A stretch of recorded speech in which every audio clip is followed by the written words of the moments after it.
राधे राधे, जय श्री कृष्णा। आप सभी का हमारे YouTube चैनल कृष्णा की करुणा पर हार्दिक स्वागत है। भगवान श्री कृष्ण और लड्डू गोपाल जी की कृपा आप सभी पर बनी रहे।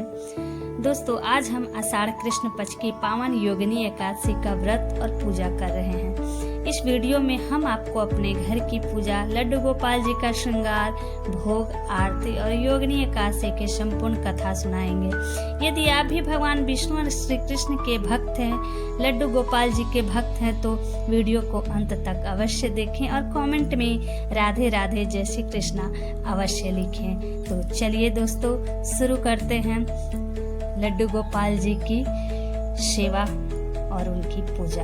दोस्तों, हिंदू धर्म में एकादशी का विशेष महत्व माना गया है।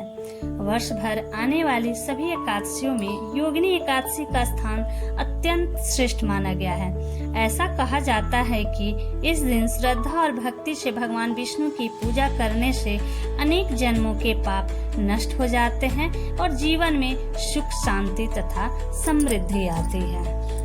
दोस्तों, एकादशी के इस शुभ अवसर पर हम अपने प्रिय लड्डू गोपाल जी का पंचामृत से दिव्य अभिषेक और स्नान करेंगे। आइए पूरे श्रद्धा और प्रेम के साथ इस सेवा में सम्मिलित हो जाइए। सबसे पहले हमने स्नान करके स्वच्छ वस्त्र धारण किए और पूजा स्थान की अच्छी तरह सफाई की है। इसके बाद भगवान की स्नान की तैयारी हमने किया। अब हम पंचामृत से लड्डू गोपाल जी का स्नान कराएंगे। पंचामृत 5 पवित्र पदार्थों से बनाया जाता है: दूध, दही, घी, शहद और मिश्री। तो हमारे पास जो 5 पदार्थ है उसी से हम पंचामृत बनाएंगे। तो लड्डू गोपाल के स्नान के लिए तुलसी दल रख करके इन्हें हल्दी, घी, मिश्री, लौंग, इलायची और दूध, साथ में गंगा जल से इनका दिव्य स्नान करेंगे।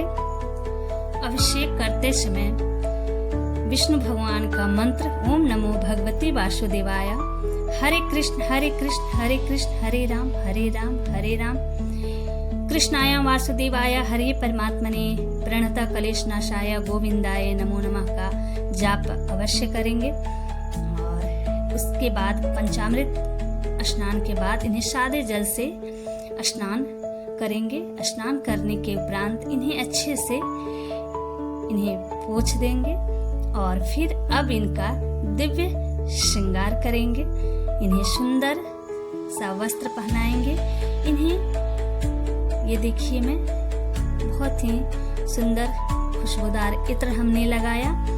और आज एकादशी का दिन है, तो एकादशी के दिन पीले वस्त्र पहनाना ज्यादा शुभ होता है। तो इन्हें मैंने पीले वस्त्र पहनाया, इनकी आंखों में काजल लगाया, इनके होठों पर हमने लाली लगाई। इन्हें अब आभूषण धारण कराते हैं। ये देखिए, बहुत ही सुंदर आभूषण है। इनके हाथों में कंगन धारण कराते हैं और सुंदर मोर मुकुट इन्हें धारण कराते हैं। इनकी प्यारी वस्तु बांसुरी इनके पास रख देंगे। जब हमारे कान्हा का दिव्य श्रृंगार पूर्ण होता है तो उनका स्वरूप अत्यंत मनमोहक और आकर्षक दिखाई देता है।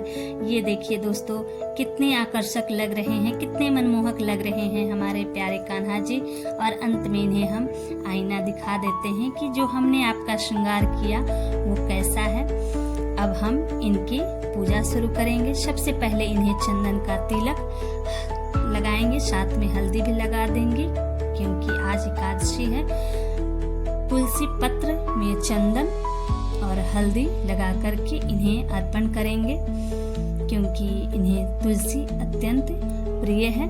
अब हम तुलसी दल सहित भोग अर्पित करेंगे क्योंकि भगवान श्री कृष्ण को, लड्डू गोपाल जी को तुलसी अत्यंत प्रिय है, इसलिए बिना तुलसी के भोग अधूरा माना जाता है। तो हमने भोग अर्पित कर दिया है। इसके बाद हम धूप, दीप और आरती के साथ अपने लड्डू गोपाल जी की आराधना करते हैं और उनसे प्रार्थना करते हैं, हे नंदलाल हमारे परिवार पर अपनी कृपा बनाए रखें, सभी भक्तों के जीवन में सुख शांति स्वास्थ्य और समृद्धि प्रदान करें, हमारे घर में सदैव भक्ति प्रेम और आनंद का वास रहे। लड्डू गोपाल के दिव्य पूजा के बाद आइए अब सुनते हैं हमारे पास एकादशी महात्म की पुस्तक है, उसमें से योगिनी एकादशी की पावन कथा को। योगिनी एकादशी व्रत कथा। जय श्री हरि विष्णु भगवान। अर्जुन ने कहा, हे त्रिलोकीनाथ, मैंने ज्येष्ठ माह में शुक्ल पक्ष की निर्जला एकादशी की कथा सुनी, अब आप कृपा करके आषाढ़ माह के कृष्ण पक्ष की एकादशी की कथा सुनाइए। इस एकादशी का नाम तथा महात्म क्या है, सो अब मुझे विस्तार पूर्वक बताएं। श्री कृष्ण ने कहा, हे पांडु पुत्र, आषाढ़ माह के कृष्ण पक्ष की एकादशी का नाम योगिनी है। इसके व्रत से सभी पाप नष्ट हो जाते हैं। यह व्रत इहलोक में भोग तथा परलोक में मुक्ति देने वाला है। हे अर्जुन, यह एकादशी तीनों लोकों में प्रसिद्ध है। इसके व्रत से सभी पाप नष्ट हो जाते हैं। मैं तुम्हें पुराण में कही हुई कथा सुनाता हूँ, ध्यान पूर्वक श्रवण करो। कुबेर नाम का एक राजा अलकापुरी नगर की नगरी में राज करता था। वह बहुत शिव भक्त था। उसकी पूजा करने के लिए एक हेममाली पुष्प लाया करता था।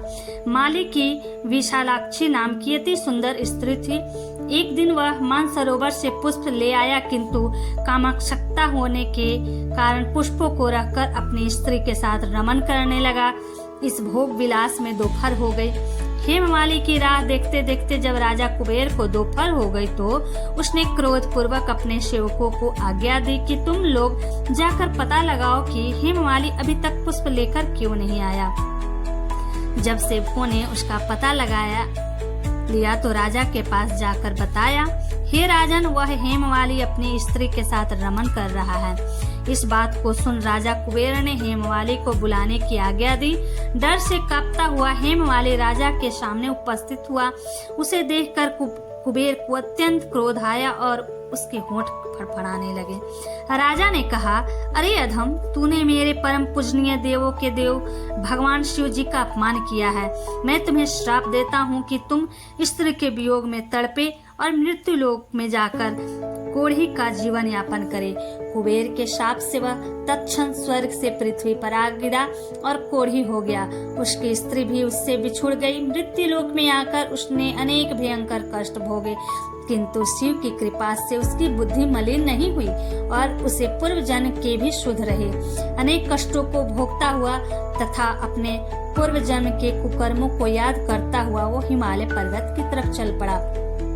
चलते चलते वह मार्कंडेय ऋषि के आश्रम में जा पहुंचा। वह ऋषि अत्यंत वृद्ध तपस्वी थे। वह दूसरे ब्रह्मा के समान प्रतीत हो रहे थे और उनका वह आश्रम ब्रह्मा की सभा के समान शोभा दे रहा था। ऋषि को देखकर हेममाली वहां गया और उन्हें प्रणाम करके उनके चरणों में गिर पड़ा। हेममाली को देखकर मार्कंडेय ऋषि ने कहा, तूने कौन से निष्कृष्ट कर्म किए हैं जिससे तू कोढ़ी हुआ और भयानक कष्ट भोग रहा है। महर्षि की बात सुनकर हेममाली बोला, हे मुनि श्रेष्ठ, मैं यमराज कुबेर का चाकर था। मेरा नाम हेममाली है। राजा की पूजा के लिए मैंने नित्य प्रति पुष्प लाया करता था। एक दिन अपनी स्त्री के साथ विहार करते करते देर हो गई और दोपहर तक पुष्प न पहुंचा सका। तब उन्होंने श्राप दिया कि तू अपनी स्त्री का वियोग और मृत्यु लोक में जाकर कोढ़ी बनकर दुख भोग। इस कारण मैं कोढ़ी हो गया हूँ तथा पृथ्वी पर आकर भयंकर कष्ट भोग रहा हूँ। अतः कृपा करके आप कोई ऐसा उपाय बताएं जिससे मेरी मुक्ति हो। मार्कंडेय ऋषि ने कहा, हे हेममाली, तूने मेरे सम्मुख सत्य वचन कहे हैं, इसलिए मैं तेरे उद्धार के लिए एक व्रत बताता हूँ। यदि तुम आषाढ़ माह के कृष्ण पक्ष की योगिनी नामक एकादशी का विधान पूर्वक व्रत करेगा तो तेरे सभी पाप नष्ट हो जाएंगे।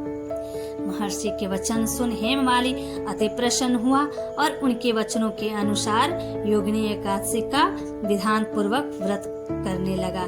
इसके प्रभाव से कुछ ही समय बाद वह फिर से अपने दिव्य स्वरूप में आ गया और सुखपूर्वक अपनी स्त्री के साथ विहार करने लगा।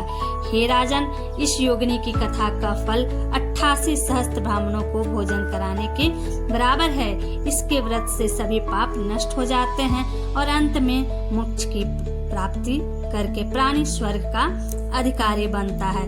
कथा का सार है, मनुष्य को पूजा आदि धर्म में आलस्य या प्रमाद नहीं करना चाहिए, अपितु मन को संयम में रखकर सदैव भगवान की सेवा में तत्पर रहना चाहिए।